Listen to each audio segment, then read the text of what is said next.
Number 1, অপারেশনের স্থানে অনুভূতিহীন injection দেওয়া হবে। ইনজেকশন দেওয়ার 10 থেকে 20 মিনিটের মধ্যে কোনো যন্ত্রণা অনুভব করবেন না এবং তারপর অপারেশন শুরু হবে। নাম্বার 2, অপারেশন চলাকালীন যন্ত্রণা বা ব্যথা হতে পারে।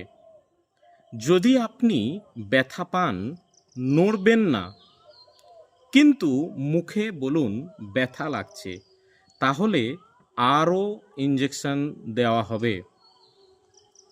নাম্বার 3, অপারেশনের পর ওই স্থানে ড্রেসিং করে গজ কাপড় দিয়ে ব্যান্ডেজ করে দেওয়া হবে। এই ড্রেসিং 2 সপ্তাহ ধরে চলবে। আপনাকে মণ্ডলীতে এসে 2 বা 3 দিন পর পর ড্রেসিং করাতে হবে। নাম্বার 4, অপারেশনের পর 2 সপ্তাহ নড়াচড়া কম করতে হবে এবং শুয়ে থাকতে হবে। নাম্বার 5, অপারেশনের 1 সপ্তাহ পর থেকে সুতো কাটা হবে। নাম্বার 6, যদি অপারেশনের 3 সপ্তাহ পর অপারেশনের জায়গায় হঠাৎ রক্তপাত, ফোলা বা যন্ত্রণা হয়, তাড়াতাড়ি আমাদের সঙ্গে যোগাযোগ করুন।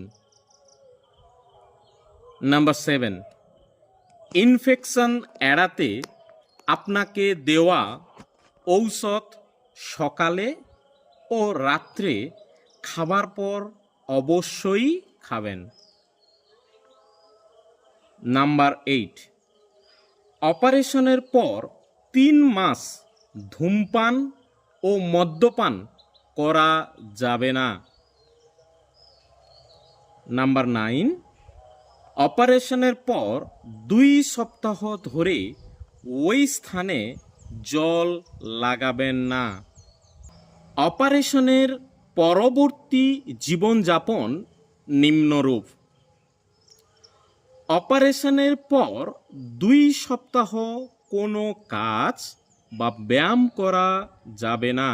2 সপ্তাহ পর হালকা কাজ করতে পারেন। 4 সপ্তাহ পর থেকে সব কাজ করতে পারেন।